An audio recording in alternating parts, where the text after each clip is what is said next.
My name is Meigs-Kahlenberg, and my research is on the social determinants of health and medication adherence.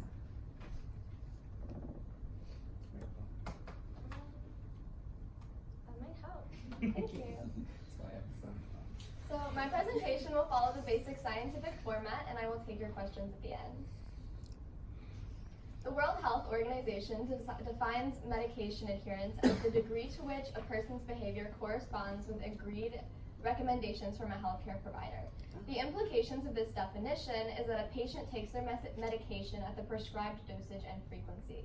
For example, taking antibiotics twice daily for 14 days as directed by a prescription label. Patients in extenuating circumstances that prevent them from being able to properly adhere to their medications risk their health every day. Lack of adherence causes an increase in hospitalizations, costing the U.S. healthcare system over $100 billion annually. Even more concerning, patient non-adherence to prescribed medications also accounts for up to 125,000 deaths per year. In order to best improve adherence, we have to remove social barriers. Social determinants of health are defined as the complex circumstances in which individuals are born and live that impact their health. This encompasses economic stability, neighborhood and built environment, health and healthcare, social and community context, and education. In this study, I specifically focused on social determinants that have been well researched in depth in public health literature. Extenuating circumstances in the form of social determinants of health may prevent patients from being able to properly adhere to their medications. Implementation of remediation strategies into pharmacy care can address unmet social needs of patients in order to facilitate a boost in medication adherence. Health outcomes of vulnerable populations will be improved when social barriers to medication adherence are dismantled. My research question was, how can we incorporate the social determinants of health in patient medication management in the context of pharmacy practice? I had two primary research goals. The first, to explore the social determinants of health as they are related to medication adherence and identify social needs. Upon the completion of this preliminary goal, I identified screening toolkits that can address existing barriers to individual patient adherence to treatment. An example of a screening tool is a questionnaire administered during a patient pharmacy visit. In order to complete my research goals, I performed a two-part literature review. The first part was a scientific review. Literature was gathered from the database PubMed in order to create a review of articles that connect specific social determinants of health with medication adherence. This helped establish an evidence base for the association between adherence and social determinants of health. The second part was of pertinent gray literature, which was gathered in order to assemble pre-existing screening methods used to identify unmet social needs. Screening methods and toolkits were reviewed for validity and efficacy. The literature search I performed resulted in the identification of 28 total articles that connected a social determinant of health with medication adherence. Only one of these articles explored the association between transportation and medication adherence. The most amount of scientific articles collected connected food insecurity to a lack of medication adherence. 1 in 5 participants of a cross-sectional analysis reported being non-adherent to medications due to their main priority being able to just try and pay for food. This demonstrates an inherent financial barrier to adherence as well as implications for the food insecure. These are the 8 social determinants of health that were found to be associated with poor patient adherence to medications. Adjacent to the concept of financial barriers to adherence, one study found that employed individuals are 27% more likely to adhere to a treatment than unemployed individuals. Lack of a fixed income can prevent people from being able to pay for their treatments. Patients with no employment may also have no insurance. Uninsured patients have a 35.6% probability of cost-related non-adherence in comparison to just 3.6% among uninsured populations. Lack of health benefits and coverage can be detrimental to overall health outcomes. Health outcomes may also be negatively altered by non-financial barriers, which can be much more complex to address effectively.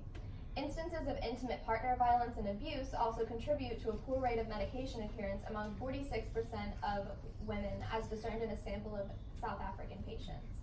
These examples are only a glimpse into the amount of social barriers that exist in the way of proper medication adherence. Screening toolkits for the various social determinants of health were identified and then checked for validity. Food insecurity had the most amount of pre-existing screening toolkits. In contrast, there was only one validated toolkit each for the social needs of transportation, interpersonal safety, and cultural considerations, which implies that there may be obstacles in identifying patients in need of help in these areas. This is Health Lead's validated screening toolkit and an example of what a screening toolkit questionnaire administered to patients may look like. Utilizing the results, pharmacists connect patients to proper resources. Some circumstances are easy to modify for the better, like food, housing, or insurance. There are a wide variety of programs that facilitate the provision of these resources to patients in need, like Geisinger's Fresh Food Pharmacy, which writes prescriptions for patients to receive nutritious food. Other determinants are much more difficult to address, such as educational attainment or the cultural considerations of religious beliefs or sex. The complexity of these social issues may restrict the amount of help a pharmacist can successfully provide. This engenders a necessary continuation of research and social work to optimize health outcomes and increase overall medication adherence. The presence of a relationship between medication adherence and the social determinants of health is undeniable based on results from pre-existing studies. Community pharmacists can lessen the potential health risk of medication and non-adherence by screening for social determinants of health in patients and then subsequently providing patients with resources that address their needs. This enhances the role of the community pharmacist in primary health care. One of the next steps in this process is to map the association geographically. This will identify specific areas in North Carolina with unmet needs and connect patients to existing resources. The major takeaways from the research I conducted this summer are that as the presence of social determinants of health in a patient's life are identified, their medication adherence may decrease, demonstrating an inverse relationship between the two factors.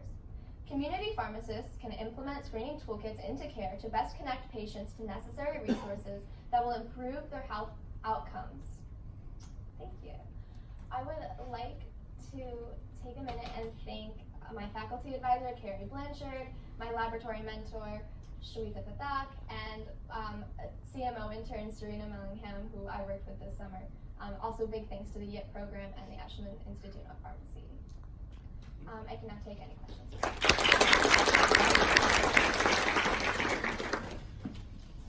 How much did the side effects impact their medications? Okay, so the side effects of medication non-adherence, we didn't really consider in my specific research, but the side effects of medication adherence tend to be specific to the specific medications that the patient may be taking. There's a lot of the literature I identified worked with HIV positive patients who adhered to antiretroviral therapy medications, and so it really just depends, but generally if you don't take a medication that fixes your blood pressure, it may result in a higher probability of you having a stroke, and that would increase the mortality rate.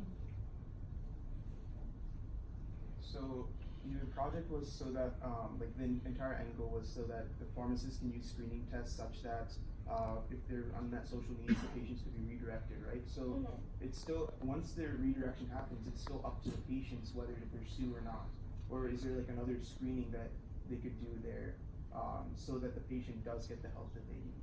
Yeah, so at the end of the day, a patient is the only person that can decide to take their medications. But when people have their needs addressed, such as if patients with food insecurity are provided the sufficient resources in order to have nutritious food, then it's much easier for them to maybe redirect their income into being able to pay for their medications and being able to adhere to it. So that's more of the part that I looked at, is being just giving the patients the opportunity at the end of the day. That determinant is up to the patient. All right, if there's no questions, thank you so much.